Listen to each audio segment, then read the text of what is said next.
see how clever I am here. All right, while Tish is doing that, I'll just narrate for the sake of the recording and for everybody who's joining us. So welcome back. We had a question that came in about where do I get PPE and how do I make sure that the chaps will fit me. So Tish is putting a link into the chat box to Steel USA. And I think the first thing is to try to talk to your local steel or chainsaw dealer. You know, you can be a Husky person too. Talk to your local saw shop, and they can give you more specific advice about the products that they carry, or that they, hey Ellen, or that they'd be able to order for you. And since Joy lives in my neighborhood, I recommended Chad Little here in Brunswick, Maine. Because they service the saws that we use for the workshops, and they are very responsive and could work with you to figure out the appropriate length and style and size and everything. But yeah, so on the Steel website you can find out something, but it is always helpful to, as we were saying at the end of last week's class, develop a relationship with your local saw shop, and they can, you know, instead of just ordering something online and not knowing what it's like, they should be able to help you figure out what you need. That said, of course, the nuances for, you know, women's sizing, or for, you know, for gloves and that kind of thing, we would insist, like, make sure the gloves fit you. They'll help you as much as they can, but if they haven't tried, if they're not a woman or not small, or they haven't tried to wear the PPE the same way, they might need a little bit of insistence from you that you get what you really need. But either way, that might be more personally responsive than going to a website. So I don't know, Tish, any additions there? No, I mean, I would also just, I think you're going to be happy, you know, in the Durham area, you know, heading to Brunswick, because there's another place in Oxford called Reed's, which it may be 6 of one, half dozen of another. But whatever you do, you know, try on the chaps and see, especially if you're shorter. But they definitely have them. It's and I'm just not sure if that 32 is from the waist or the inseam. But go to Chad Little's and they'll definitely help you. Thank you. Yeah, good question. All right. I have a quick apparel question. I think go for it. You guys mentioned Kevlar shirts or shirts with Kevlar in them last time, and so I poked around, and everything that popped up online were motorcycle shirts. Is that the same thing? Yeah, okay, go ahead, Tish. Go ahead, I'm gonna look it up. It's not. Yeah, so they don't provide the same safety measures against chainsaws. It's better than nothing. If you have a motorcycle and you have a Kevlar shirt, then it would do something. It's better than just, you know, cotton or regular fibers. The Kevlar I think is the same material, but how it is woven into the fabric, how it's used is a little different. And yeah, so my understanding is that the shirts they're not as essential as you know, steel-toed boots and chaps and the you know, the helmet and the ear protection and the eye protection. But they are a good additional option if you want to. Tish? Yeah, what I didn't realize. So I just put in another link, but it attached to the same link for steel. So where you see it start with HTTP, that's the shirt link. And there's another one too that popped up as well. There's a lot of different styles. Let me see here. I'll click on one more and then you can, let me see if there's one that's the summer weight. But that gives you a link to it. And then you, it's probably going to do the same thing. And just, even though, yeah, because no one's interrupted my chat, it just keeps linking it on. So those are three, a link for the chaps and 2 links for shirts. Thank you. All right, well, good morning, everybody. Do we have any other burning questions about chainsaws or PPE from last week?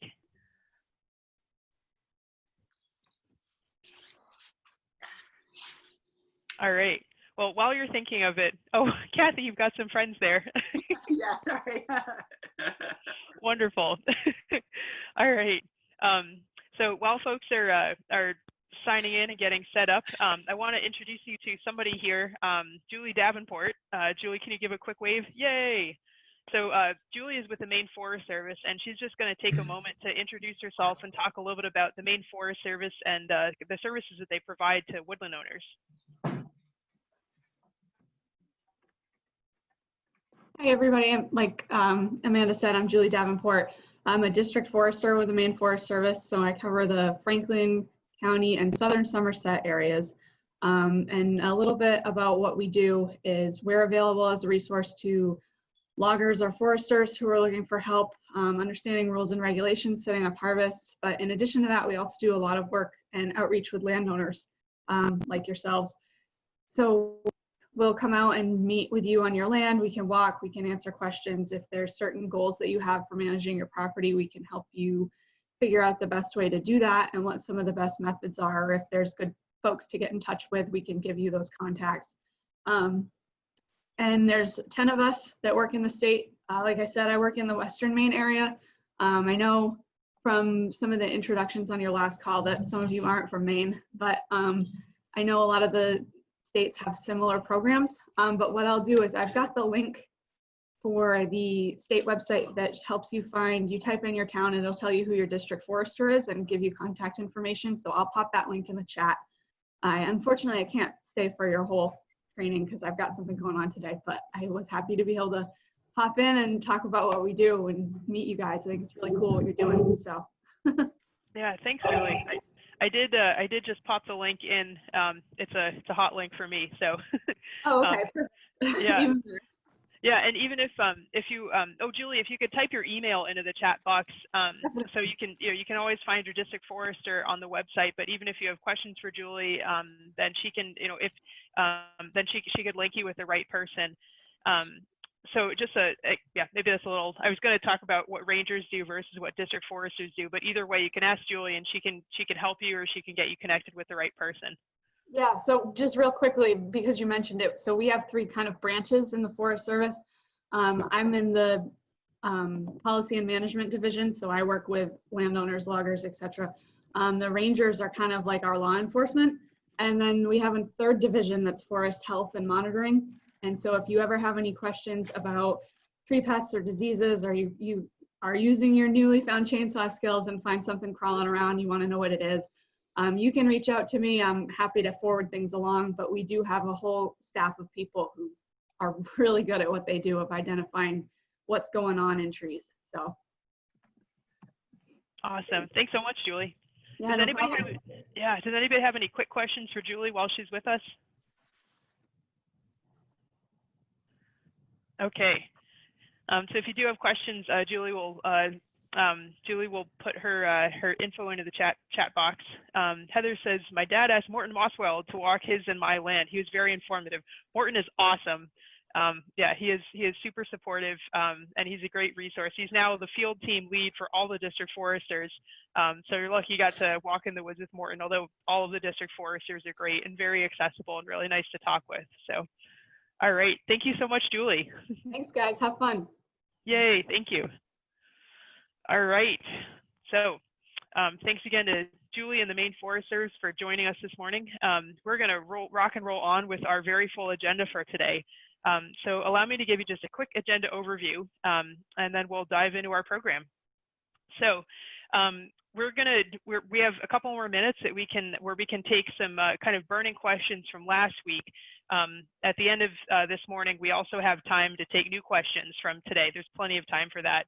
Our kind of 2 big chunks we're focusing on this morning, we're going to do, well, first we're going to talk about safe posture. So we're going to be getting up and stretching soon.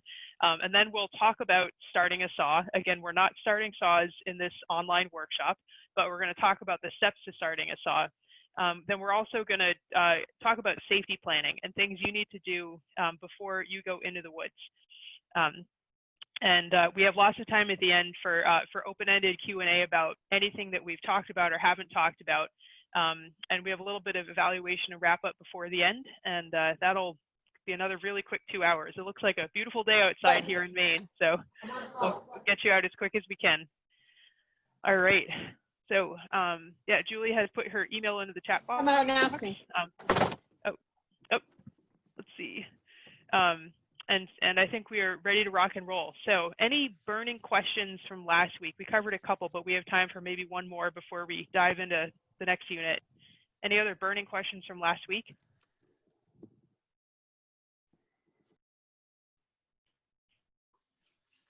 Did I see a wave from Heather, or? I was going to try to type it, but I can't type it fast enough. Oh, go ahead. So I'm just getting a lot of recommendations to get the lightweight, not gas, and being told things like, oh, well, if you don't continue to hold the trigger while it's up against your Kevlar, then it'll stop right away. And that there's a lot of debate about it. And what if you just use a small chainsaw? And what if you're just using, just cutting small limbs and all that? And, oh, you're not going to be chainsawing much. You should just get an electric or whatever. So I'd love to, so here I'm going to show up amongst all these men who are like not using safety equipment. And I just have to do that. Look, I don't care what you guys are going to do. I'm going to wear my mask, even if you're not. I'm going to wear my chaps, even if you're not. I'll buy you chaps if you want chaps. But, you know, I'm already getting like all this peer pressure to like, you know, do it like everybody else. So yeah, I'm just bringing it up. Yeah, thank you for bringing that up, Heather. That's really, really important, and definitely not easy to type into the chat window. Yeah, we're going to spend a bunch of time convincing you, so maybe you can convince your guy friends about why PPE and why a gas saw are really important. Tim, were you going to add to that? No. Okay. I knew you were going to jump on that one, Tish. Yeah, I have to jump on the part where they're saying you're not using your saw all that often, so what difference does it make? I am so sorry. That is just, that's ridiculous. And all the more reason, the less you use something, the more protection you need. So it's very counterintuitive, and it's not helpful. You really need, I mean, when we talk about safety in the chaps, last week we mentioned you want a heavier weight chap. If you're just going to be out there for, you know, the less you're doing something, the more protection you need. That's just the bottom line. So, and the thing about, you know, you take your finger off the trigger, well, sometimes that trigger gets stuck. And then what do you do? And I would, you know, it may be infrequent, but when it happens, you don't want it to happen to you. So, and electric and battery powered, they're just not going to stop. That's the challenge. But we have a great video, 2 really great videos that will really convince you, and they're short enough that you can show them to all your friends. Yeah. And with that, maybe we'll get started with today, and hopefully we can give you some more reinforcing answers by the end of the morning. But really good question. That was the perfect way to start things off. Okay, so before you get too comfy in your chairs, we're going to start by doing some stretches, which is what you should do before you run a saw anyway. So wherever you are, and I don't know if we want to do gallery view or speaker view or whatever, but wherever you are, get up, get up, and I'll try to narrate so you can imitate me or do whatever works for you, but we want to make sure we reach up and see if you can stretch to one side, and you want to stretch to the other side. You know, running a chainsaw is an athletic event, and you can roll your arms, roll your shoulders, whatever you're able to do. These are all muscles you're going to be engaging and using. Roll your arms or your shoulders the other way, nice and easy. And don't forget your neck muscles. So let your head tip forward, let your head just roll to one shoulder, and let it roll to the opposite shoulder. You don't want to go home at the end of the day with your neck and shoulders hurting. Back to the first shoulder, and then to the opposite shoulder. You want to feel nice and relaxed and athletic and loose. Make sure you're standing in a nice comfortable position, your feet slightly apart, and then just gently twist from side to side. Let your arms flop a bit. Yeah, that's good. And then if you feel comfortable doing this on video, you can just gently keep your knees slightly bent and then just gently flop over. And while you're toward the ground, just breathe in. So gently flop over and breathe in. And out. Feel how your lower body just relaxes and how your body just loosens up. And then slowly straighten up and keep breathing. If you like to meditate, or if you like to just have these quiet moments of breathing and stillness, and again, bring your arms up one more time. Excellent. So another good stretch. You want to practice with your legs. Let's see if I'll try tipping my camera down somewhat and see if that helps. So if you stand with your legs slightly apart, then you can just kind of rock left and right. Because when you're holding the saw, which don't bother picking up your saw now, but when you hold the saw, in order to reach stuff, you're going to want to have the saw close to you, close to your body, and you're going to be moving your body, not moving the saw far away from you. So for now, while you're stretching, just practice rocking side to side a little bit. And then also, we're going to try going up and down. So just squats if you can do it. So just kind of squatting down and up, and go down and up again, down and up, and then go down one more time. And now try going down and kind of leaning. Turn your body from side to side while you're squatting. And if this feels like it's physically engaging, it should. And try doing this with a saw in your hands. All right, and then come back up. And just give yourself a little wiggle. And you can come back to your chair.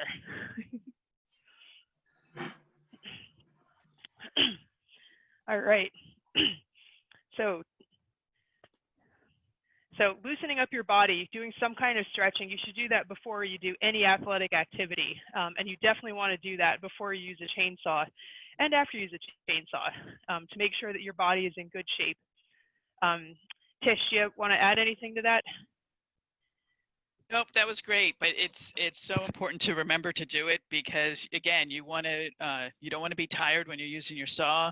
You don't want to, and Amanda said, at the end of the day, well, you need to build up to that end of the day kind of the thing, and you want to start slow, maybe just an hour, maybe half an hour, whatever it is, so you don't get tired, because you will be. And you can gauge it by, if you do a half hour and the next day or the 2 days later you're not sore, then next time do a little bit longer. But the last thing you want is to pull a muscle or get hurt. Yeah. So stretch and stretch before and after as well. Yes, yeah, stretching before and after is definitely good. In the in-person workshops, we might go, more in depth and really extra stretching certain muscles, but just even loosening your body, like we just did, is a really, really good place to start. So I did mention when you hold the saw, you're going to want to keep it close to your body. We're going to get into that a little bit when we talk about the steps to starting the saw. Tish, you want me to just go about holding the saw again briefly, or should we continue and come back to it? Let's show the videos and then come back to it. I just think that we've got to, because then we can break it down and it'll be okay. Please. We'll break it down. All right. So we're going to go into speaker view, I think, and Frank is going to show us first a video of a gas saw cutting into a pair of chaps, and Tish will narrate what's going on, and then we'll have a pause, and then we'll watch a video of an electric saw cutting into chaps, and this might answer Heather's question. Yeah, and we can't stop it, so I'm going to probably have to talk a little bit quick, but before Frank starts it, I just want to set the stage of where we're at and why we're doing this. Actually, Tim is starting on the gas saw, and actually I think the gas saw was the second one we had started with, but it doesn't matter. But what you're looking at is Tim on the left side. Okay, so now you're looking at Jason, and when you're looking at this, the pair of chaps that he's using had not been compromised on that leg. So it was a leg that had the Kevlar intact, okay? And that's an important point to make. So he's using an electric saw that when he used prior, he never used safety gear. I want you to note that he has all of his safety gear on, and I'll talk you through it. But Frank, if you want to start it, I just want to make sure people understand that the Kevlar had not been compromised. And the Kevlar is on that log that's on the ground, not the chaps that he's wearing. Correct. Yeah, the Kevlar is so it's the blue thing is an intact leg of one of a pair of chaps, and so he's now reaching down and he's cutting an untouched, and so that's how much Kevlar was taken out right here before the saw stopped. And if you notice, you can see here where it actually cut through, and not only cut through the chaps, but it cut through the log, and it cut through the log fairly substantially. I mean, it's definitely a clear cut, but the saw, if you look at it, and I don't know how many seconds it took to stop, but it took a few seconds to get it to stop. Frank, would you play it again, please?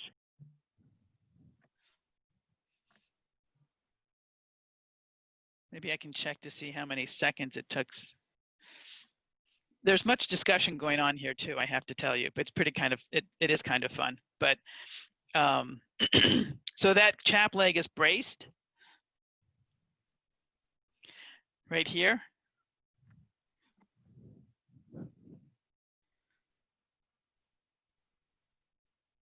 That was probably less than a second from when the saw first touched the chaps to when it went all the way through.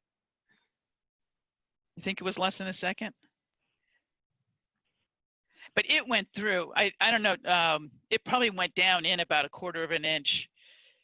Would you say, Tim, it went down about 1/4 of an inch? I think it might have been deeper. Yeah, deeper. But it didn't. I mean, it didn't stop instantaneously. No, it slowed down. Right. Good point.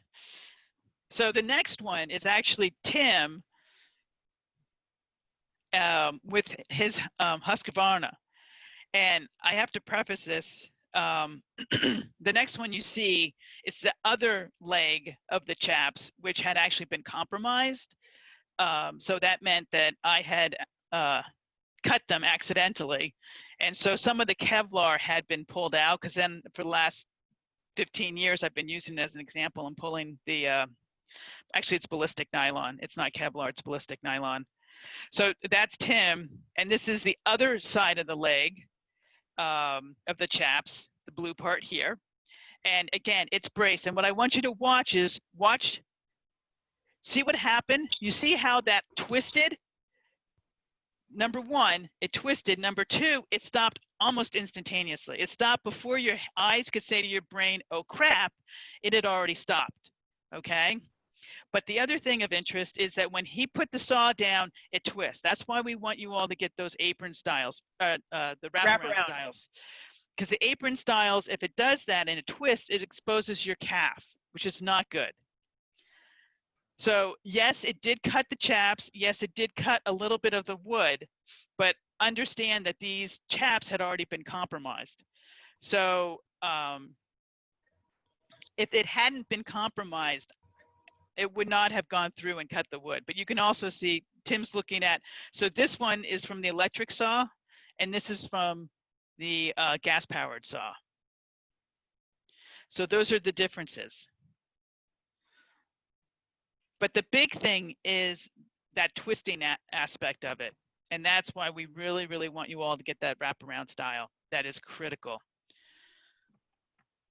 And the other thing is we do a comparison. I don't know, Frank, if you want to pull it up, but it took Jason a long time to get all that ballistic nylon out of the saw.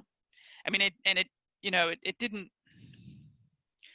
take as long for Tim to get the ballistic nylon out of his saw, because it was much, much less. And I know that this is going to draw a lot of questions, and that's why we're here, and that's why we want to have a discussion.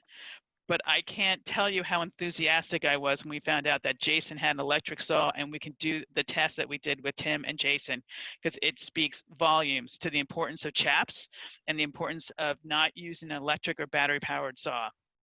And the other thing I want to preface is that to this date, if you purchase any chaps, it will say on the box that it's not rated for an electric saw or for battery operated.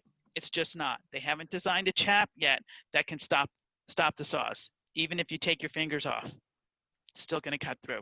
It stops eventually, but. I'm just going to jump in for 1 second and say I'm manually setting up the breakout rooms to get ready for when we go. And people's names that are some people's names that are showing up, if you click on the participants list, is not the same as the email you gave me. So if you could, if you're one of those people, if you could please type into the chat and let me know your name and your email, it'll make it much easier for me to divvy you all up to get ready for the breakout rooms. And you can just send a message to Frank if you want. You don't have to message the whole group. And Frank, thank you for setting those up. And even if we end up a little bit jumbled, it'll still be okay. But thanks. All right, so questions about those videos. Did everybody understand what we were seeing? All right. And you understand what Tish means by compromised. And so Tish, what happened? What was the story when those blue chaps first became compromised, and then you started only using them for teaching? So I have them, and it's tough to see, but I'm going to try to get up close and personal here. Let's go into speaker view. So everybody put your Zoom into speaker view so you can get a better look. Thanks. So does that help? Can you see better? So this is a little bit of a cut. I didn't really, I barely cut the ballistic nylon inside of it. Oh, buzz. But I was cutting brush. I was doing nothing but cutting the little tiny stuff, the very small stuff. And this is an apron style. It's not wraparound. And I was just going from one thing to the next, just cutting little stuff. I apparently did not put the brake on like I should have been.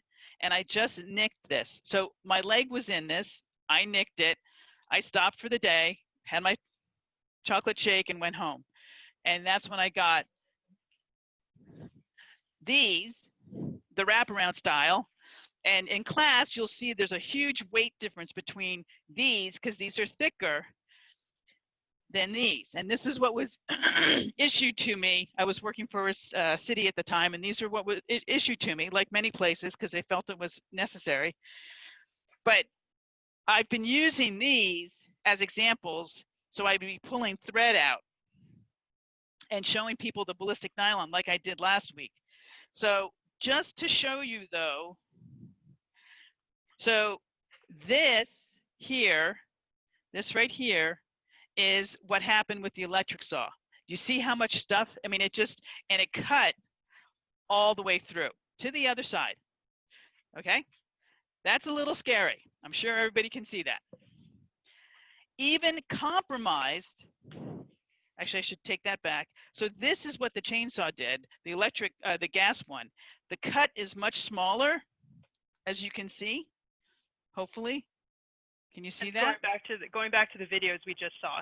Yep, because these are the actual pants that were tied onto that log, strapped down to the log. So this is much smaller than this cut right here. So that re-emphasizes the difference between a gas-powered saw and an electric saw. And this really scared the bejesus out of me. That's all I'm going to say.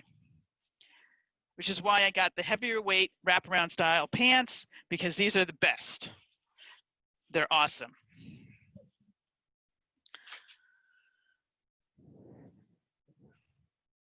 Okay, questions about electric versus gas. And I know the weight thing, a lot of folks have an issue with, that are concerned about the weight. They're really, the new steel Easy Starts, there's not a whole lot of weight difference about it. And the other thing with the gas, some of the electric saws and battery saws don't actually have a brake. They have a handle that looks like a brake. So but it's a plastic guard. So this part right here, which is our brake, is a plastic guard, and it looks like it, but it's not. So that's another challenge with some of the models of battery versus or electric. The other thing that has been tossed up to me is that maintaining a gas engine is more difficult. So that was the other objection. So I would argue, and Tim is much more into it than I, but we're talking about an air filter, right? And a spark plug, and putting the gas in the right place, getting a mixture of gas and the bar and chain oil. What am I missing, Tim? No, I mean, that's kind of it. What I have started telling folks in my courses, the disclaimer I give about using electronic saws, I guess I don't want to sound like I'm the kind of person that's drinking gasoline for breakfast, and and maybe Tish isn't either. And I think that we are all excited about a tool that is more environmentally friendly than a piece of equipment that uses fossil fuels. However, the electric saws, as of now, our conventional safety equipment has not caught up to them. So that is one of the reasons why I am concerned about demonstrating their safe use, because we can't demonstrate safe use if we don't have safe equipment, if that makes sense.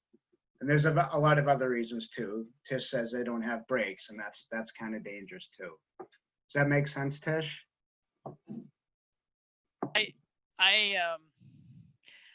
You know, and everyone goes back, well, you take your finger off the trigger, you should be fine, and you're not. I mean, I had my finger off the trigger when I was walking, and the chain was still going around. And the same thing happens with the gas. I mean, the electric and the battery.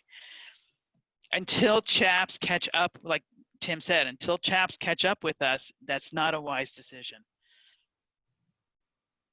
And there's not a whole lot of weight difference. Yeah, I'm going to share the photo of the comparison. So hopefully you can see that. So on the right side, that's clearly the electric saw with all the Kevlar that was pulled out. And then on the left side, that's Tim with the gas saw, and the amount of Kevlar that was compromised in, you know, it didn't take much to stop the gas saw. It took a lot to stop the electric saw. Other thing that I always think about is you got to drag this extension cord around everywhere you go, and then you're running a saw that's designed to cut things around an electrical cord. So that's always been a concern of mine too. They're leaning me towards battery. Yeah, the lithium battery, but it's at this point in time, it is not a wise decision from a safety standpoint. And we had a question about why doesn't an electric saw stop like a gas saw? I don't know, Amanda, you've got the best answer for that. You've got it, if you don't, it has to do with the drive chain. A chainsaw has a drive socket. I could take mine apart. And so that's what gets gunked up with this Kevlar. It gets all into that drive socket. And a electric or battery doesn't have that drivetrain. And so it just keeps going. It's just powered, and it just keeps going and going and going and going. And there's nothing to stop it like the drive shaft does. There's much more torque in an electric saw. Yep, that too. When the drive sprocket in a 2-cycle motor binds up, it very quickly overcomes the ability for that motor to overpower that, and it's different with an electric saw. The torque can overcome that to a point, as we saw in the video. And so I recognize we're starting to use some terms that we hadn't gotten into about torque and drivetrain and kind of internal components of the saw. In the in-person classes, we actually spend quite a bit of time taking the saws apart and maintaining them and cleaning the gunk out of your own saw, and getting to know how to put the cover on, how to put the chain on, how to tighten it to the right, tension. We talk about sharpening your chain, which you can do yourself or you can take to the saw shop. There's no shame in either one of those. And so we do spend a lot more time on the maintenance and on the internal components of the saw. We figured that was going to be really hard to do through Zoom. So we encourage you to come to an in-person class and you will get your hands dirty taking your saw apart. The in-person class is women's chainsaw safety and maintenance, because a well-maintained saw is a safe saw. So we want you to feel comfortable maintaining your own saw. So that's a big part of the in-person classes. And I apologize that we can't effectively get into that level of detail on this Zoom class. I just Other want to questions? add that I have most of you in the correct breakout rooms. There's still some of you that are going to be left hanging, so I will stay with you when we switch, and you just tell me which room to put you in. Thank you, Frank. All right. So I know that the videos are a little bit sobering. Please feel free to share questions or concerns. But again, that's why we spent so much time on PPE and why we were really emphasizing the wraparound chaps and the need to be on top of your game and be as safe as you possibly can be before you start a saw. So with that segue, we wanted to teach you a little bit about starting a saw.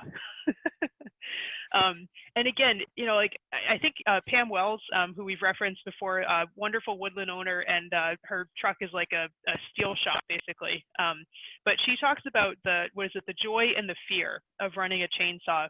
And there certainly are aspects of both of it. Yeah, it is fun to have a saw and to be like on top of your game and cutting those cookies, cutting your firewood, knowing what you're doing.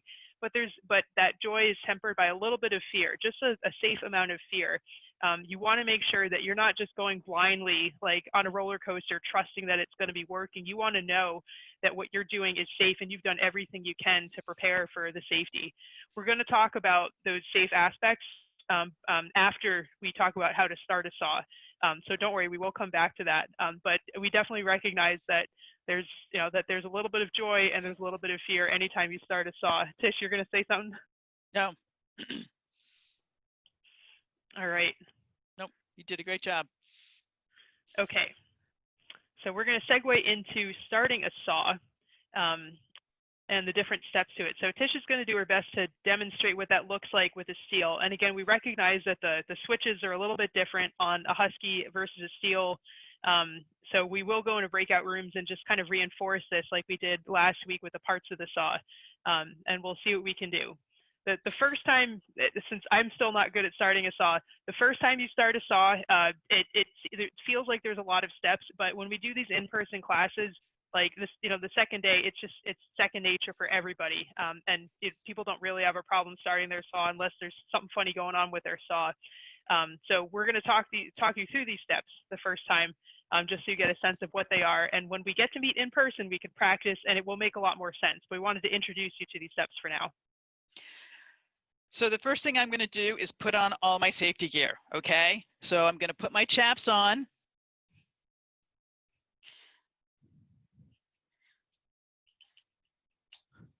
And make sure that they're on and they're wrapped around and they fit well and everything is comfortable. And then I usually put my helmet on, which I'm not going to do because then I lose all connection with you all, but I put my helmet on, which has the earmuffs, the face shield, and it's covered here so no sticks get down into it, and mine has a chin strap. And at the bare minimum, you need to have at least safety goggles or safety glasses, earmuffs, and these are the earplugs that go inside to protect you. And then I get my gloves on that fit properly, that feel wicked good. They're not too big, they're not too small. They tie at the top, or they're the Velcro at the top so that I don't get any chips down inside. And two things I'm going to say. One, I'm not starting the saw in the house. You never start the saw in the house. Two, just because you're seeing me do this, please do not do this. This is just for preliminary demonstration purposes. And we're going to get a ton of practice in our hands-on class. But that being said, you want to make sure you take the cover off. I can't tell you how many folks leave their cover on. So the cover comes off. You want to, and can everybody see this, or do I need to be closer? You're good right there. I'm good. Okay. I worked long and hard for this visual here. So you want to check, see how I thumb underneath, 2 hands to hold it. I've rested it on my knee because I want to take some weight off of it. It's the other reason why you have chaps, to keep your clothes clean. Check to make sure your brake is on. So I do that a couple times. It becomes second nature. Between now and when we do our hands-on class, and you want to practice with your saw, this is the best thing you can do. Thumb underneath, pull it back, tip the saw up, and your wrist flicks it. You want this just to be, sometimes I do it, I don't even think about it anymore, so I have to double check myself. So the saw, the brake is on. With a steel, we went over this last week, you want to bring it all the way down, and in order to get it to full choke, you have to have your hand on the safety latch and the throttle and slide it all the way down. So it's at the very bottom position there. Okay, so now you have full choke. I will say the one thing about steels, they are cold-blooded. It takes a little bit to get them started. There's 2 ways to start a saw. One is braced between your legs and one is on the ground. I'll do the first one with bracing between my legs. Always have 2 points of contact, whether it's 2 hands or between your legs. I'm going to move this down just a skosh. Okay, so you see how I'm braced? Saw comes right above my knee and I lock it in. So if this kicks back, it has nowhere to go. I turn my left foot in, and so it kind of makes it's perpendicular to my right. And then my left hand, so I say it's a left-handed sport, my left hand is on the handle. And then I just take my right hand, wrap it around the throttle, the pull of the throttle, of the pull cable, excuse me, not the throttle, and then pull up. So it's a direct pull up. Once it starts, I bring it up, I'm resting it on my thigh. I'll take I'll work the throttle just to lower the RPMs because it'll rev up and it'll be running and the chain will be going like 60, 70 miles an hour. So you want it to slow down. I slow it down and I take the brake off, rev it, and put the brake on to check to make sure the chain stops. Do you want me to run through that again? Just can you go through the choke and that whole component again? Yep. Okay, so here,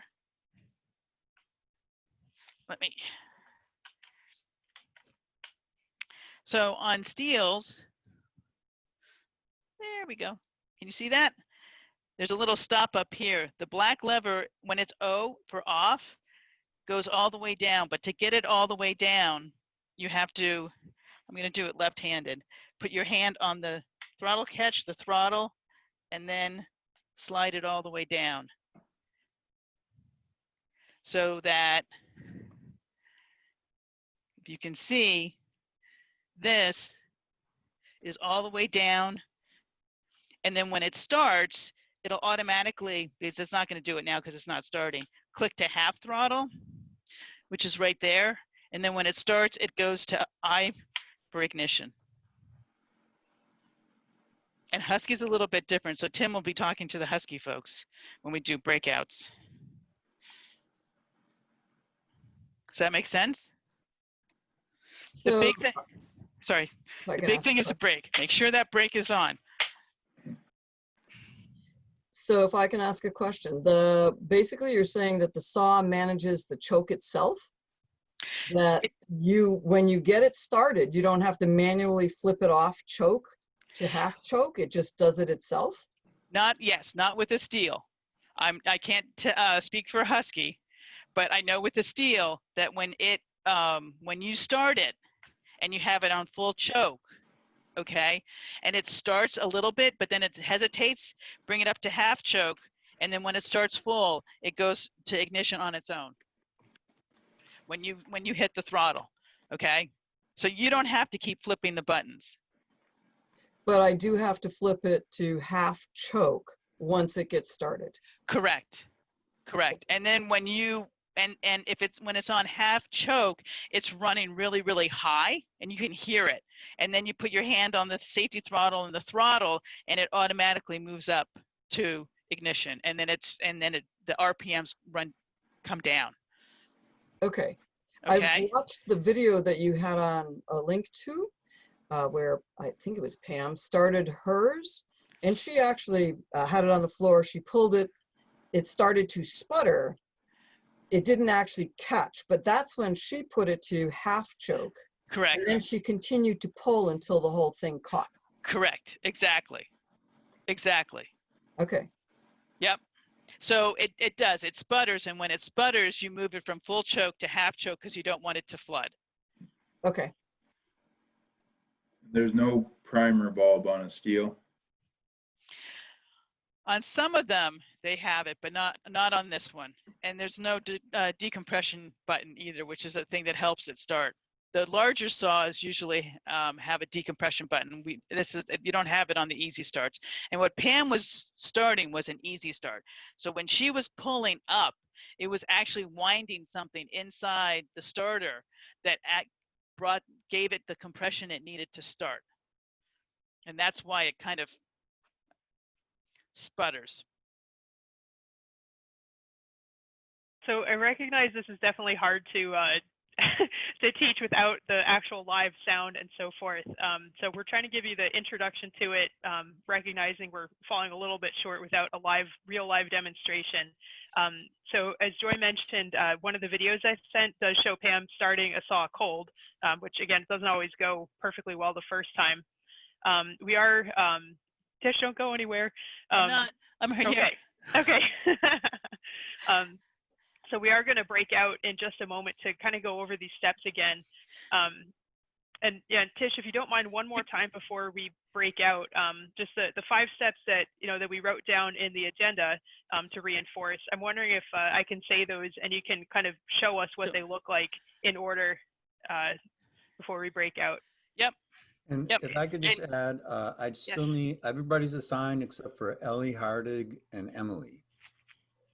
So if you could tell me which groups you should be in or what your email is, I will get you in the right place. Okay. Thanks for managing that, Frank.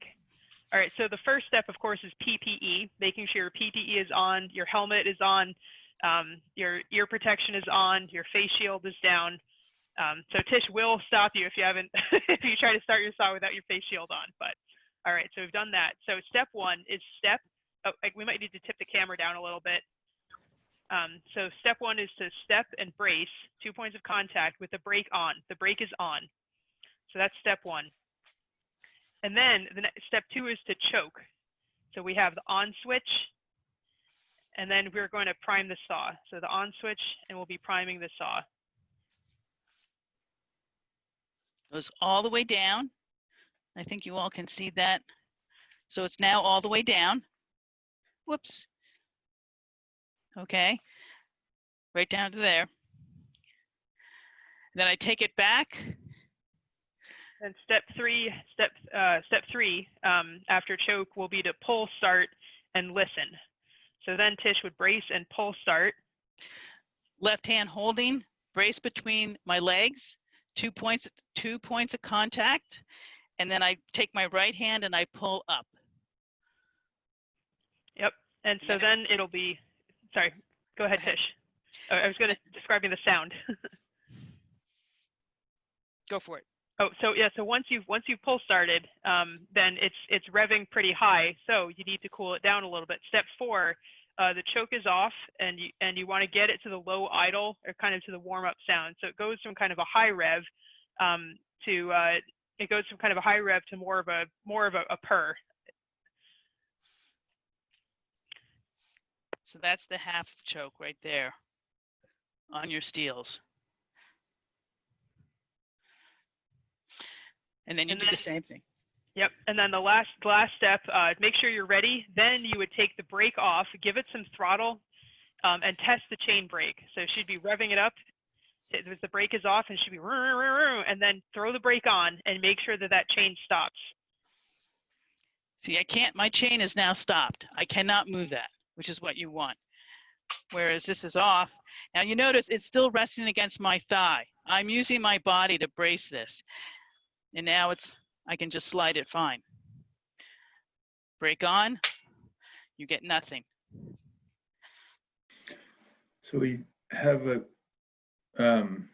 okay, are we done that process? Yes, thank you.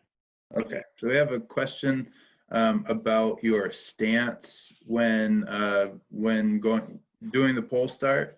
And I guess that the question is like, were you kind of standing at a slant or lean forward, or was there anything specific about holding that? So when I brace my saw, I have it, and it's tough to see. I'm gonna try to turn this down a little more, but I have one knee. my left knee is turned in, and my left foot is actually turned slightly in as well, so it's parallel. I mean, I'm sorry, it's perpendicular to my right foot. So now it's braced, and it can't come out. I've got it. It's locked in, and then that's my left hand is on the bar, and it frees up my right hand to come across my body and pull up this way. Does that make sense? Yeah, so that's the standing stance, and it's a little hard to see your feet under the chaps, but you've used the analogy of like when you're skiing and you do the pizza wedge versus the French fries. So you point your toes in with the pizza wedge to brace the saw if you're doing the standing start. So Tish prefers the standing to start, but as Joy pointed out, Pam in the video that we shared prefers to start the saw on the ground. But either way, you still have those 2 points of contact at all times. So you'll see in that video that Pam has her foot in the handle of the saw to make sure that it will stay still. So she always has 2 points of contact, same as what Tish is doing. So if I bring my saw, my page down, I don't know if you'll be able to see it though. I mean, we can try. You had a good angle before. Okay. So if I'm here, can you see? If you angle the camera down. Mm-hmm. There you go. Okay. So you can see? Move it to your left, I think. There you go. Okay. So again, I'm going to, one thing I do a little bit differently is I always put something underneath my chain. In Pam's video, she had it, she doesn't put anything under it, but I'm always afraid that this is going to tilt down and get into the ground, which I don't really like. So what I do is, again, I'm going to check the brake using the back of my hand. Left hand goes on the bar. Right foot goes into the foothold. You do the same thing with the choke all the way down, and you pull straight up this time. But you notice that this hand is bracing on that saw. So and then you just pull straight up. It sputters, bring up the half choke, do the same thing, foot through the foothold, and pull straight up. All right, thanks. So I realize again that this is a lot without actually starting a saw, but we wanted to talk you through the steps here. What we're going to do now is we're going to go into our breakout rooms by Steel and Husky. And if you have questions, then you can ask the leaders in your breakout rooms. So at about 10 o'clock, maybe 10:02, we'll see, then Frank will bring us from the breakout rooms back into the main room, but it'll be break time. So at 10:05, we'll start up again. So As we leave the breakout rooms, please take a break.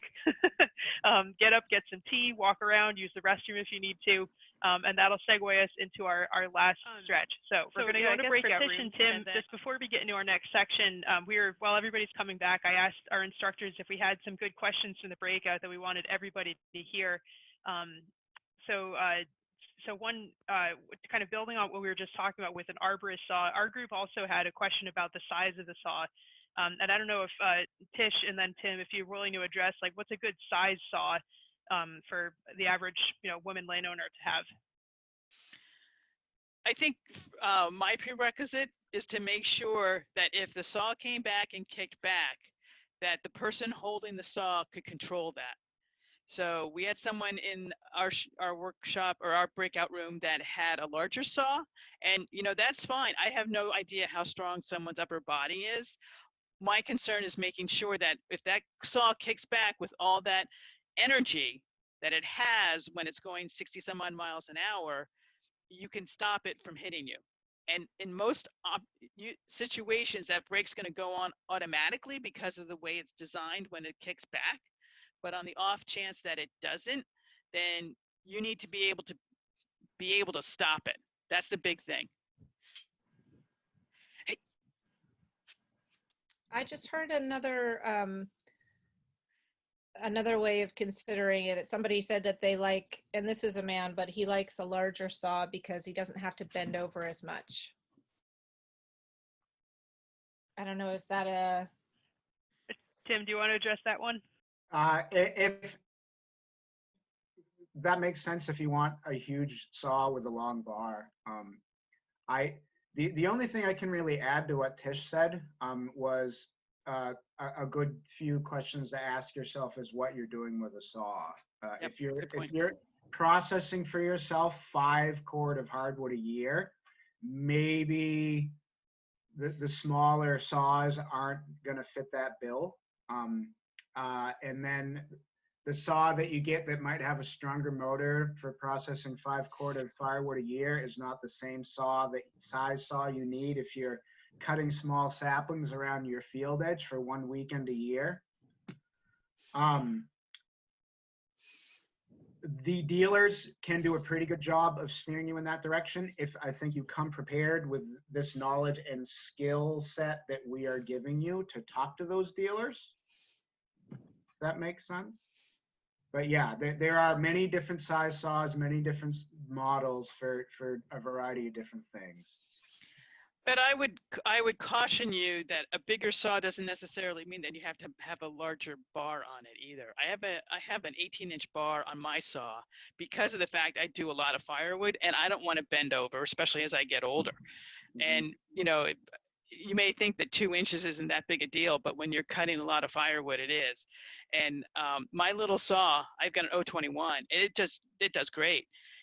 It may not cut it as fast, but I'm not into production. I don't care if it takes me 6 weekends to do it or 4 weekends to do it. That doesn't really make a difference to me. The time's not a factor. It's one thing if you're working on a commercial aspect of things and every minute counts, but if you're just in your backyard doing something, why do you want to tire yourself out with a larger saw? And why would you want to potentially hurt yourself more with a larger saw? Just my thought. And it's amazing too, there's a lot of folks, I mean, I've been at this now for great 35 years, almost 40 years, and so a lot of the loggers that I know that started out, we were all the same age, and now they're getting older, they're going to smaller saws because they don't want the weight of it. And they're actually happy to have a smaller saw because it's not as taxing on their body, and they can't do it. Yeah. So. Yeah. And if you learn how to maintain your chain well, keep a sharp chain, you don't need the bigger motor to bash through the wood. You can have a smaller motor that can actually carve wood. Right. So in this case, size doesn't matter. Just saying. Yeah, thank you. We had a good question. As a beginner, I flood the saw. What's the solution? Just wait? What happens if you flood your saw? And I'm sure that never happens to anybody. What kind of saw? Yeah.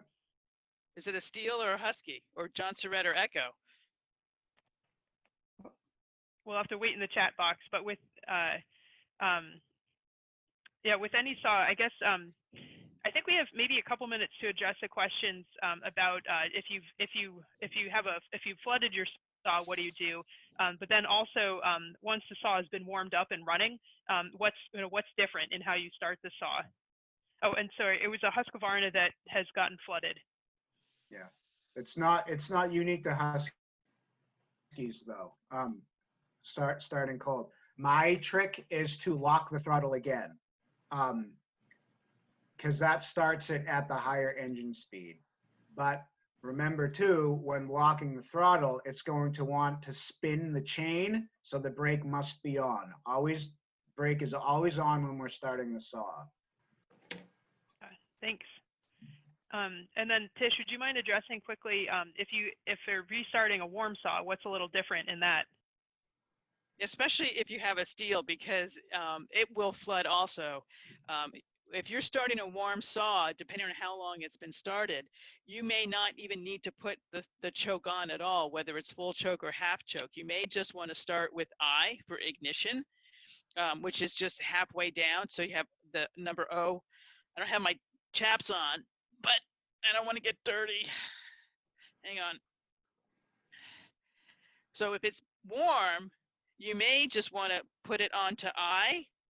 Let me get, can you all see that? Which is right here and here. So it's just starting halfway and not all the way. The other option is if you put it down for a little bit, try the half throttle before you do full, because that will flood it as well. So start with I, so you know you don't flood it. And if that doesn't work, go to half throttle. When it doesn't work, what happens? Does just nothing happen, or does it make a noise or not make a noise, or how would you know it's not working other than? The engine won't kick over. Okay. It doesn't do anything. You keep pulling the cord and it just, it does nothing. Yeah, it kind of putters around. And you can usually smell gas too. If you smell gas, that's a dead giveaway that you flooded it. Yeah. So these are really, really good questions. And again, when we're in person, actually experiencing what it's like to try to start a saw and have trouble with it, that it's much easier to learn and address by doing. So we're adapting as best as we can with this online format. But these are really, really good questions about starting a saw, and hopefully that'll get you set for when we do get together in person to try to start saws and get to use them together with full PPE on. I think we should probably segue into the next section of our workshop this morning, which is safety planning. So this is definitely something that we want to think about, because it's not just about running the saw that keeps you safe or just wearing the PPE, but all the planning and preparation that you do before you go into the field at all is what's going to keep you safe while you're running a chainsaw. Just to quickly go over what's in the agenda, we want to talk about your safety plan for going into the woods. We're going to talk about what to keep in your first aid kit. We're going to mention the golden hour, if you're not familiar with what that is, and we want to make sure you are comfortable with knowing when to call it a day. So Tish, do you want to start us off with the safety plan? Sure. My rule of thumb is first of all, if you can work with someone out in the woods, that's the best thing you can do. Always have a buddy. And, someone else with an opposable thumb. As much as I think my smart little Aussies are going to be able to dial 911, they haven't learned that quite yet. But always, if you can, and I know that's not always possible, let somebody know, where you are, or go out in the woods with somebody so that you have someone there with you.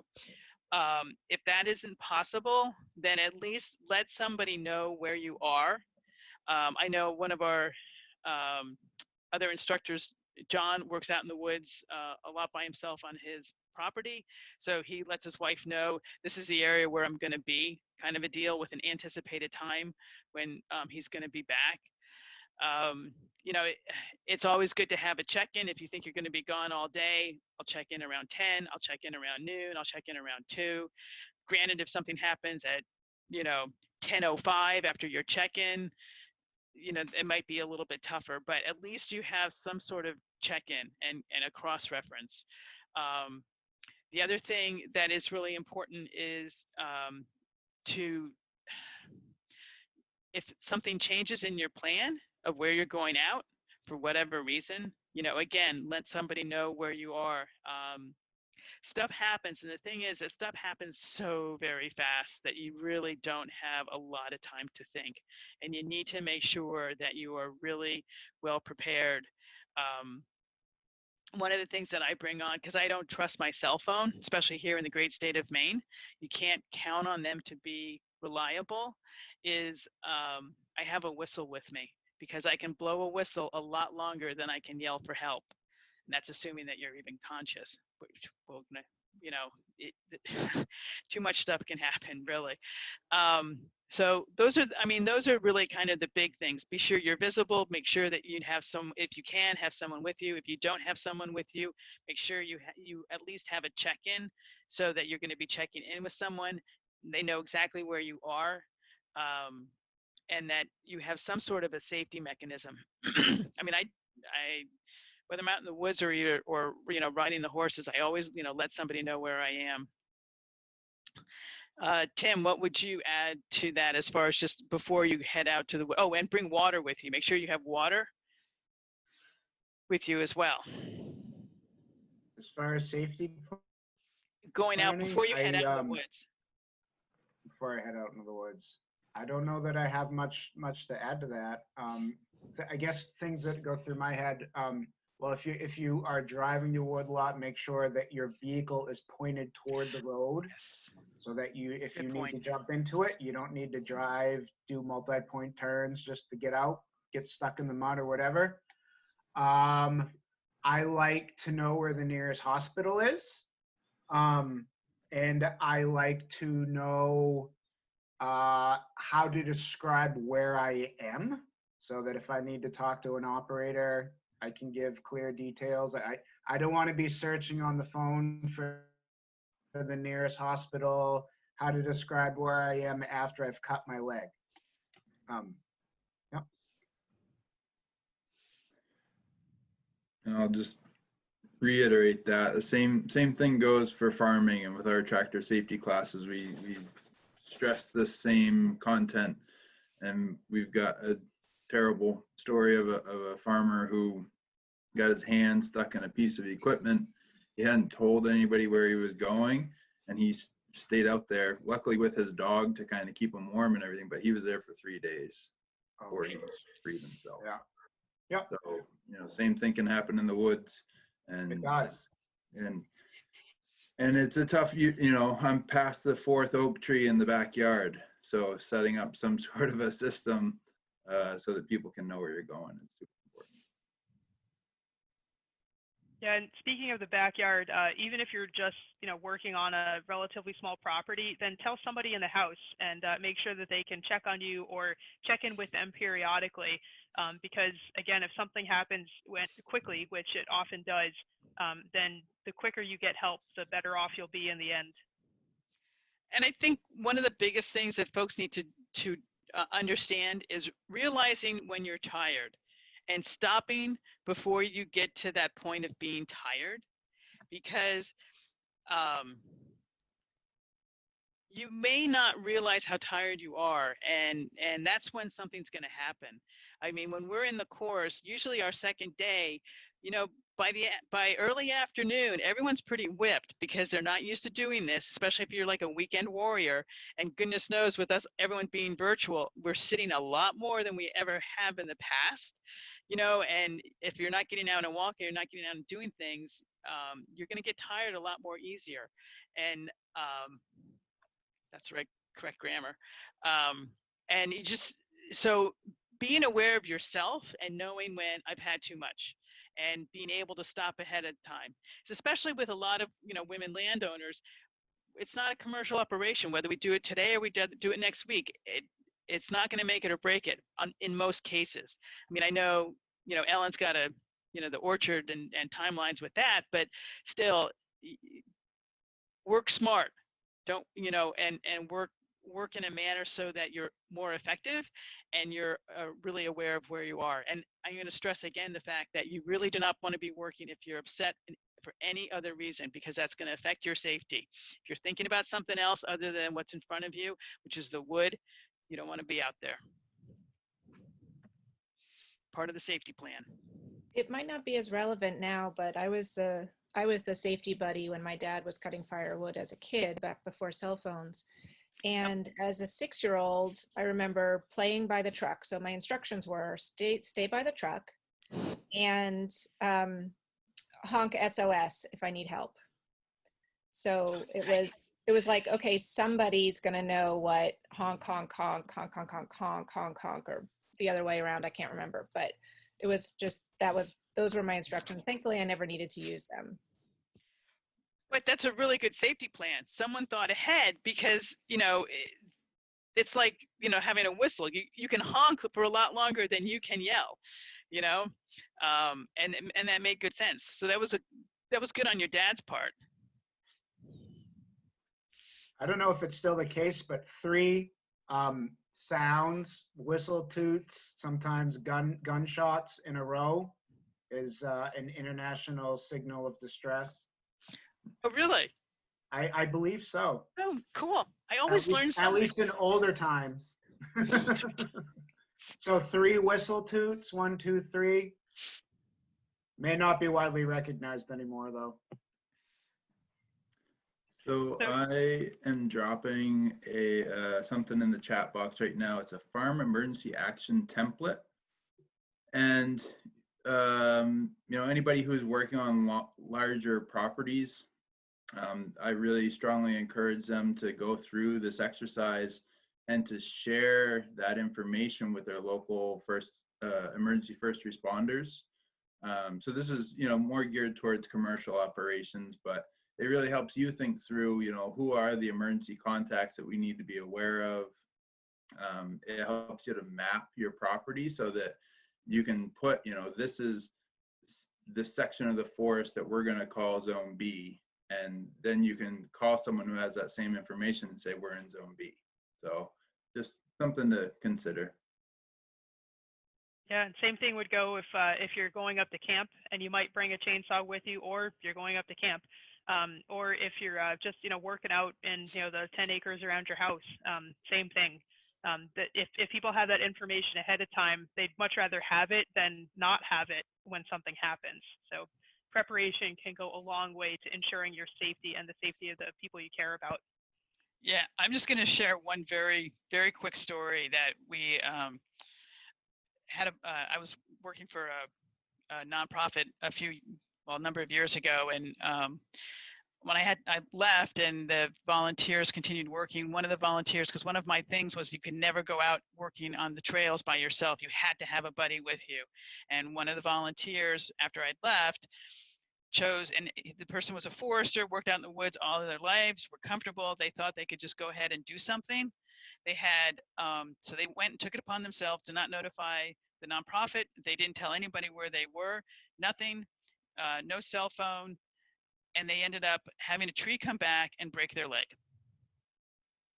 So that person had to figure out, they were lucky they just broke their leg, but they had to get out of the woods by themselves. They had no way of getting any notification. No one knew where they were, nothing. And this person felt confident enough to do it on their own because of the years of experience that they had. So my point being is that it can happen to anybody. So please be prepared. And speaking of being prepared, this is probably a good segue into the first aid kit. So, so I don't know, Tiff, if you wanna get people to share what they might put in their first aid kits and what you would recommend. Yeah. Do you guys have a first aid kit? When you guys, what's in it? Feel free to talk out loud or type into the chat box. What would you keep in your first aid kit when you're going into the woods? What's probably the biggest thing, the most important thing that you could put in that first aid kit? My guess is a tourniquet. Okay. There's something better nowadays that it could accomplish the same thing.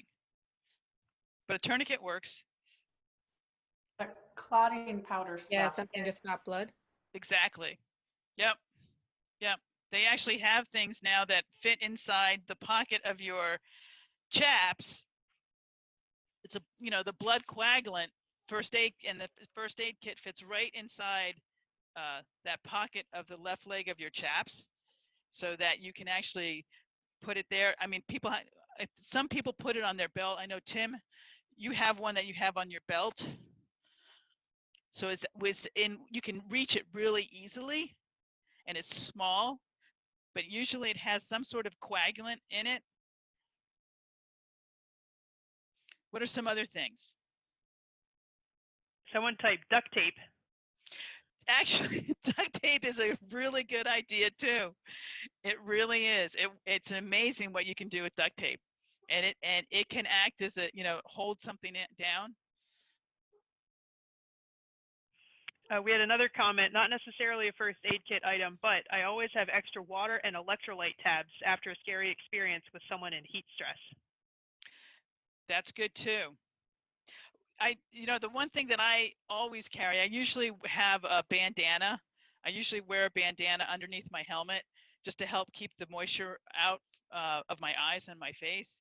But if you had a bandana and a pad, you'd be set for at least some, most injuries, not the ones that, but if you don't have, a blood coagulant, this all fits into a pocket. I'm wearing this, and this fits into the pocket. So at a bare minimum, you can have these two things and at least feel fairly safe. But the blood coagulant things are really, really good now. But this, and a bandana can act as a tourniquet if you needed it. It's a multi-purpose too. Yes, tool. and yes, that's a regular pad. And yes, loggers carry pads with them into the woods. So Can you talk a little bit about that clotting thing? I just did a quick search on Amazon. There seems to be clotting for a playground industry or injury. Where do you find the level of clotting for what might happen with a chainsaw? So there's actually there are first aid kits for loggers, and I can Tim, do you want to talk about it and I can pulling it up online, or do you want me to talk about it and you can pull it up online? It doesn't matter. Or actually, maybe Amanda's getting. What I use is simply LeBonville's version of the individual logger's first aid kit. It comes with a whole bunch of stuff in it. Yeah, and I won't try to recommend one kind over another, but even stuff you might have for your pet, as an example, just septic powder or something. It's a blood clotter. It stops the bleeding. So something, and it can come in a container or something you can bring with you into the woods. Here's one that is. Let me see here.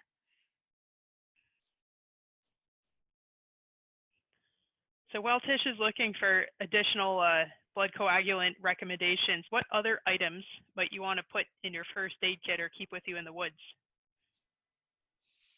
A knife, cutaway material. Yeah. Yep. And Heather wrote a whistle and a compass. Definitely good. I believe that LeBonville's first aid kit might actually come with a whistle.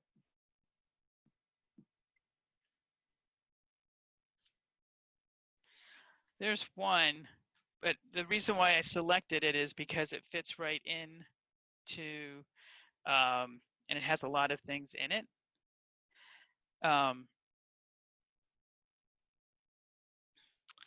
Can I share my page? Would you want a space blanket?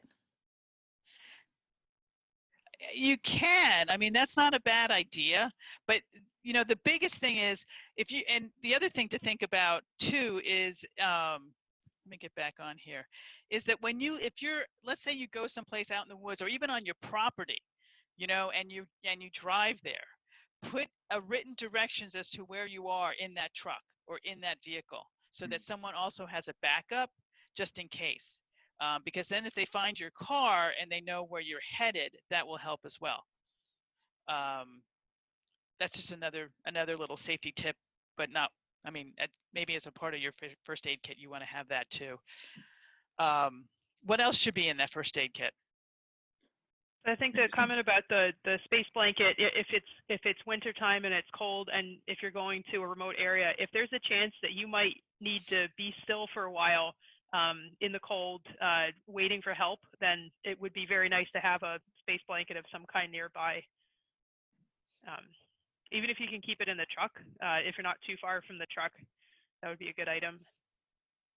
Other thoughts, other items you'd want to have in your first aid kit to be prepared? Maybe some Benadryl for anyone, or an EpiPen if you've got history of allergic reaction.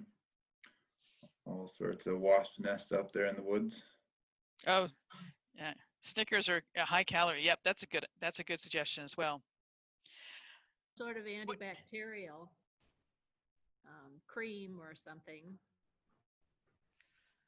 Yeah, you want to make sure that whatever you have can either be on your belt loop or on your Tim has suspenders with a waistband kind of thing on it, and or I slide everything into that front pocket of my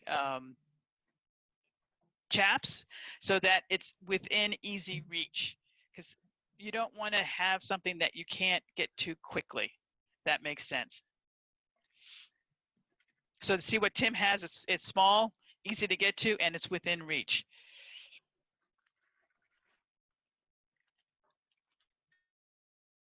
Does that make sense? So, I mean, I know a lot of folks that bring backpacks out with them, and that's where you can put your Snicker bar in, you can put your water in, you can put your cell phone in, you can put the space blanket in, things like that. You always want to have that, but you need to have something on your person within reach that can stop bleeding. So yeah, go ahead, Tim. Something I learned the hard way. When I was younger, I let several years go by before I explored my first aid kit, and found that after 5 years of working in the woods in the wintertime and constantly getting wet and drying out, a lot of my first aid gear inside my kit had disintegrated. So now I keep those, especially the papery materials, the cloth materials, fabric materials, inside a couple layers of plastic bags to try to keep them dry. And I keep up on replacing pieces when they get old. Great point. And Tim, while we have you, it looked like you had your first aid kit. Would you mind kind of holding it up to the cameras and showing us a little bit of what you had?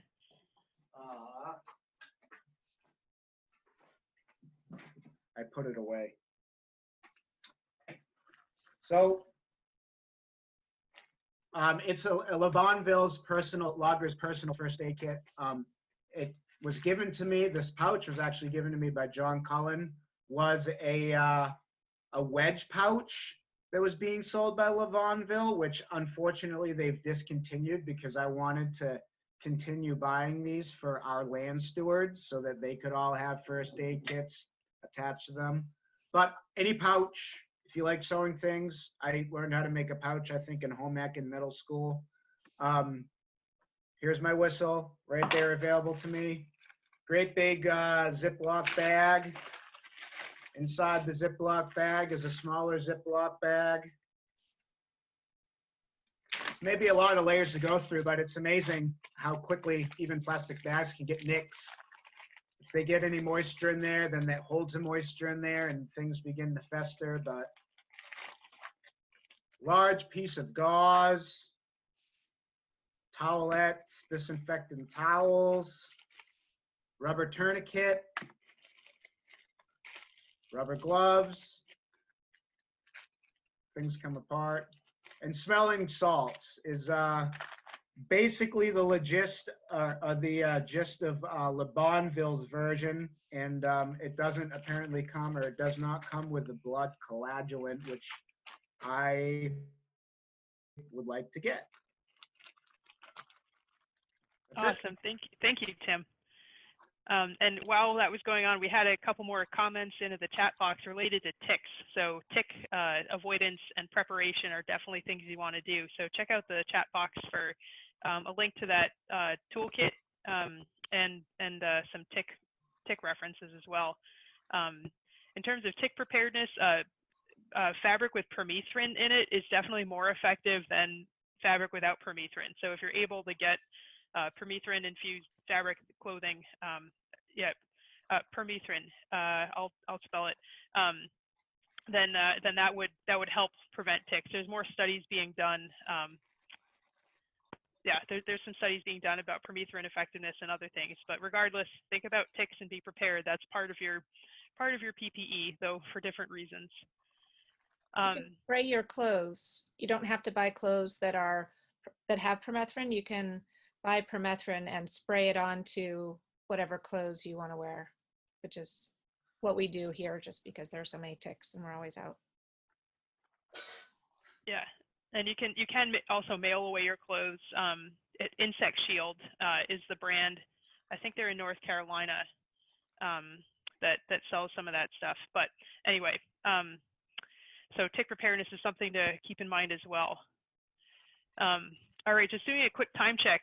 We've kind of gone through our safety planning units. From Tish or from Tim, any final thoughts on safety planning before you go in the woods?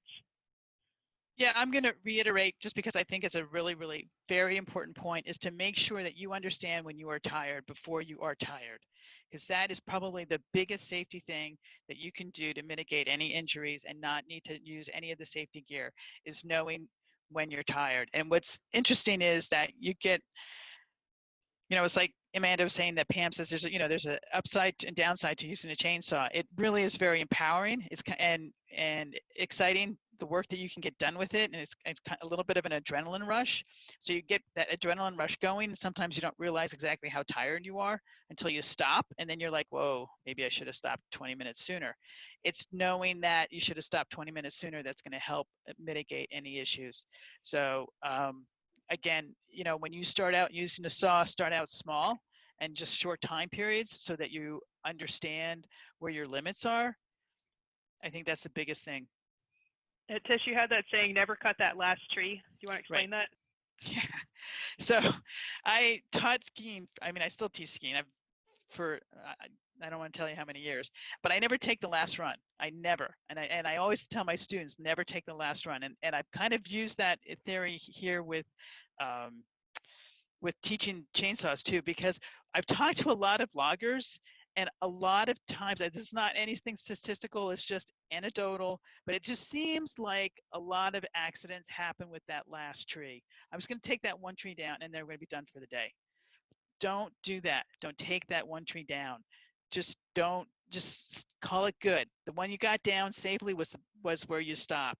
So that's what my experience has taught me. Tim may have another experience, but I just never do the last tree. Yeah, knowing when you're tired. The one pair of chaps that I ruined in my life years ago was that one more tree. It totally was. Yeah, thank you guys. All right, so in our remaining time, we have time for more questions that you have. So if you have any kind of wrap-up questions, the very last unit, what we're going to do is we're going to ask everybody, we're going to go by turns and ask you to share your aha moment, something cool that you learned in this webinar series, or something exciting or different or unexpected. Oh, we had a good question. What is the golden hour? Tim, you want to answer what the golden hour is?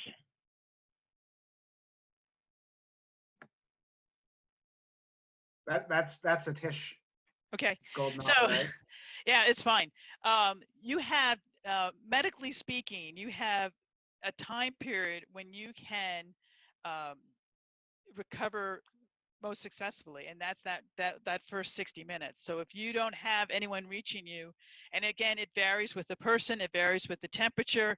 I mean, if it's cold out and your body parts are reacting to that, your golden hour may go longer. I know of a personal situation where it was longer, but it was because it was cold out and the person literally was embedded in the snow, and that saved his life.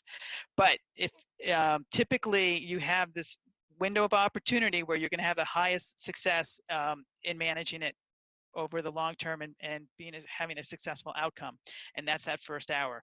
So you want to know, like Tim said, want to know where the hospital is. You want to know, you want to make sure that somebody can reach you fairly quickly.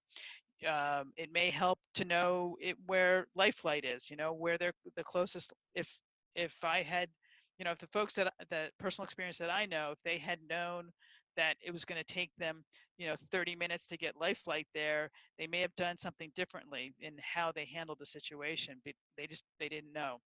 But there's a life flight. We've posted it before, haven't we, on the life flight areas? Yeah, there is a map. Yeah, it's good to know where that is, because that's going to help you within that golden hour.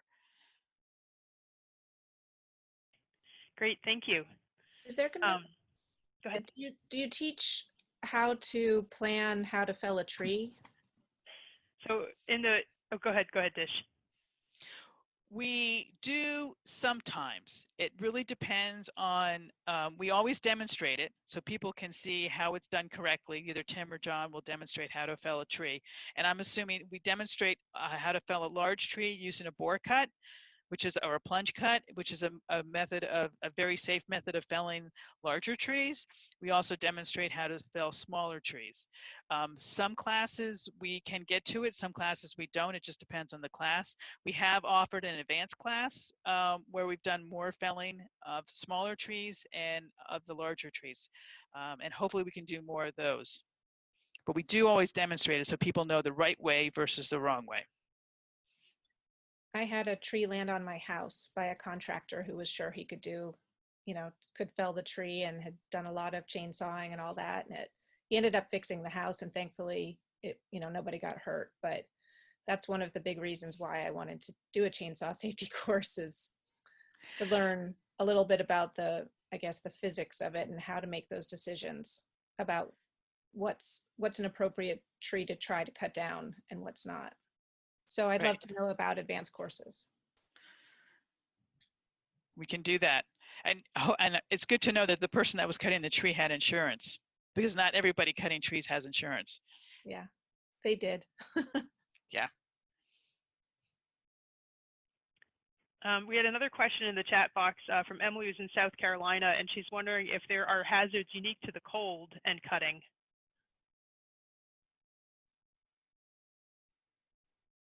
Yeah, I think, I am cold all the time. I probably have 16 layers on, which is sometimes not good either, because if I can't move quickly, that's a problem. But you need to make sure that you're warm, because you don't want to get hyperthermia, and that again is a safety issue. So you want to dress warm enough to stay warm, but not too warm so that you're sweating. And Tim can relate to that, because when you're working hard, you sweat. I would say I like to wear a lot of wool in the winter, which is super helpful. But being cold is a distraction. Yep. If you're running a saw and you're thinking about your cold toes or your cold hands, you're not thinking about your cutting. So yes, it can be a hazard. And Jason makes a good point about exit routes. You are moving slower, so you have to really think and plan what you're going to be doing, because you're not going to be able to get away as fast. So, and having that's appropriate point. I don't know if we're going to have time or talk about that, because we're not actually we're not out in the woods as part of this course, but your ability to get away from whatever you're cutting quickly is always something that you should be thinking about, even some small stuff. Yeah. Yeah, the smaller stuff can be the most unpredictable.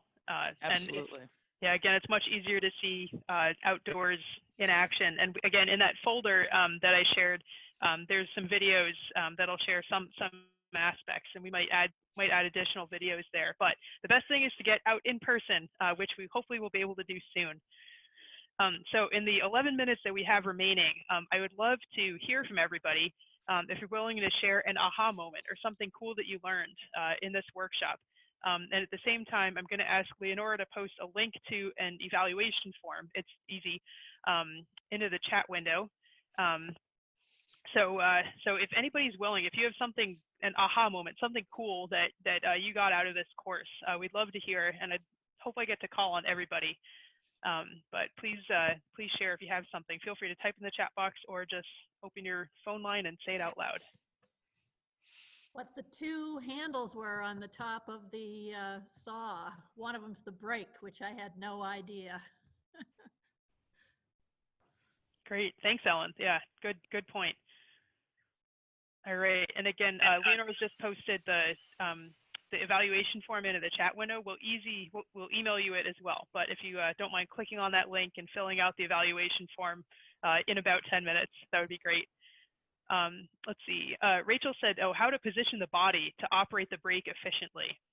Yeah, thanks for sharing. Yeah, and again, when we're in person, it'll be much easier if you get to practice that. Jen says, for sure, helpful to hear about the difference between electric and gas saws and the importance of wraparound chaps, not what my husband has. Hoining shared just the fact that it's not always about the ease and the weight, but gas is safer for so many reasons. Emily shared an aha moment, definitely carrying a bandana and a pad always in the field from now on. Yes, and I hope that the U.S. Fish and Wildlife Service will encourage that behavior in the future as well. Jen said, we'll be buying new PPE before our in-person session. Excellent. And feel free to contact Tish for more specific recommendations on anything as well. Leonora and Luisa say blood coagulant is news to me. Yeah, so blood coagulant, definitely a good one. Meredith shared, love the orientation to the PPE. Good to know about the differences of saws and the reminder about having a safety plan. Kathy said, a whistle, definitely. Jean says, I didn't realize how battery and electric saws are more dangerous than gas saws. So we're glad we were able to demonstrate that for you. Heather's aha was using a smaller saw with a larger bar. I didn't know there were options. So yeah. All right. Katie's pointing out the importance of working with a saw shop. Yes, definitely working with your local saw shop is a great thing to do. Andrea says, Can I just interrupt for 1 second? If you're not happy with that saw shop, go to another saw shop. Do not keep going there. And the other thing that I want to stress is we had a woman from out of state who went to a saw shop and the guy was giving her misinformation. Trust yourself. When you know, you need to remember that you've got it right from the start, and that yes, the brake is important when you start your saw. If someone tells you otherwise, they're erroneous. Trust yourself. Yeah, so definitely feel confident, and feel free again to reach out to Tish or any of us at any time if you're like, I think this isn't quite right, or can you clarify that for me? So yeah, Andrea added, I agree with Hoining, realizing that Kevlar won't work with the electric saw. Yeah. Jen also pointed out that farm area planning tool will be super useful. Excited to check it out. So very glad we had that. Proper use of a chain brake. Yep. And we'll, when you come to the in-person workshop, the word you're going to hear the most from Tish is brake. She says that like every 2 seconds, brake. She won't let you take half a step before brake. So you'll get used to that. Hoining says, I like the logic that it's because the safety equipment simply hasn't caught up. So Tim, well said there. Oh, Frank shared, I have 1.5 acres and was thinking about getting an electric saw, Frank, for small trees at the edge of my land. Now I won't get one at all, as it is not worth it for me to go all in on the equipment. I'll continue to hire a professional. All right, and Joy shared, the weight and power of the saw will also affect kickback and your ability to control it. Yeah, and again, thank you for highlighting that, Joy. That's something that's much easier to reinforce when you're experiencing it in person. We actually have a safe exercise for feeling kickback, where there's no way the saw is going to bounce back and hit you, but so you can experience that and know how your body will need to react. So again, can't do it on Zoom, but in person. That's one of those lessons that we really try to get across in the in-person workshops. Did everybody get to share an aha moment? And Tish, feel free to jump in. Yeah, I mean, one of the big things that we really didn't get to talk about because it was hard to demonstrate is your body position and being able to anticipate a kickback and how to have your body position, again, safely. And that's really important, having an athletic position and being stable. So we'll go over that a little bit more, but that's an important aspect of this whole kickback and the ability to control it. Yeah. Yeah, in one of the videos that I posted in the folder of a woman demonstrating, one of the students in the class, demonstrating cutting firewood, you'll notice her body position. She's holding the saw close to her body, and she has a good solid stance, so like you can't knock her over. So we really try to work with, especially beginning students, on that to make sure if you have safe body posture, then safe body positioning, then you'll be able to work for longer, and it'll be better for your body, and you'll be less tired at the end of the day. So a well-controlled saw is also a safe saw. So when it's closer to your body, you're actually safer than if you have it further out from you. Heather had one more note from her childhood memories about being the safety partner. Be careful not to stand on an anthill. Oh boy. So thank you. We're actually amazingly a tad bit early. Are there any final questions while we have the group together that anyone would like to ask? And again, you can reach out to us at any time.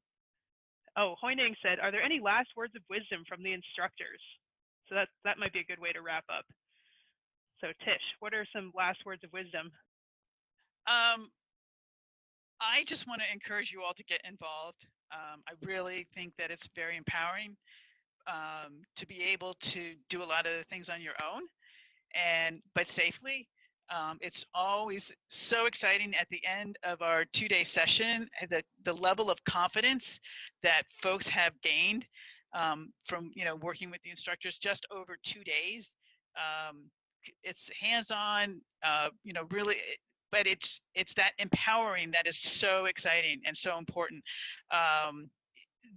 You'll always have that little bit of fear, which we talked about earlier. Every time I start the saw, I have a little bit of fear, but I also like the ability to know that I can control the saw and that I can do it safely, and I can get a lot accomplished. Maybe not as much as 30 years ago, but I still can get a lot accomplished.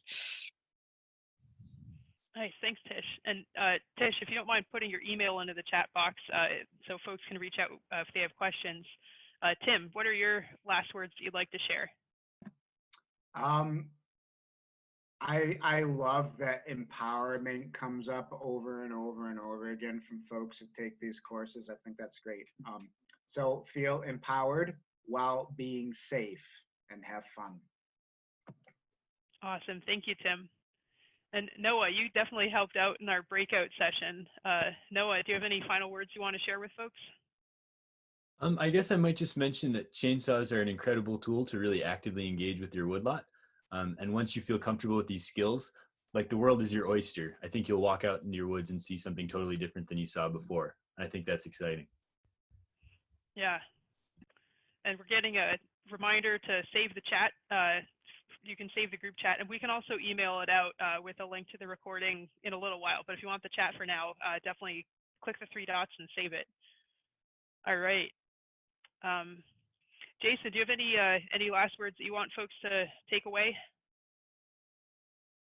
Not necessarily. I just want to really thank the instructors and all the participants for the great questions. And yeah, I just also encourage folks to really plan ahead and go out there and enjoy working in the woodlot, for a long time through being safe.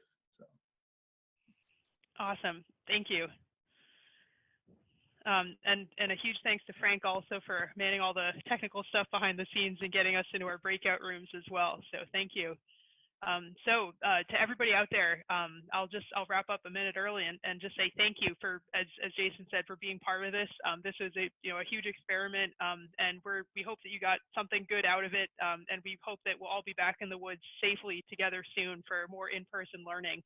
On your agenda, under additional resources, definitely check out the links for University of Maine Cooperative Extension, for Maine Organic Farmers and Gardeners Association, the Women Owning Wood Woodlands website, Hidden Valley Nature Center at the Midcoast Conservancy, also the Maine Forest Service Finder District Forester. And I'll also send out a cool new link to a video about woodlot stewardship that features Pam Wells, who we keep talking about because she's awesome. So if you have questions about any of that, feel free to reach out. Thanks, everybody.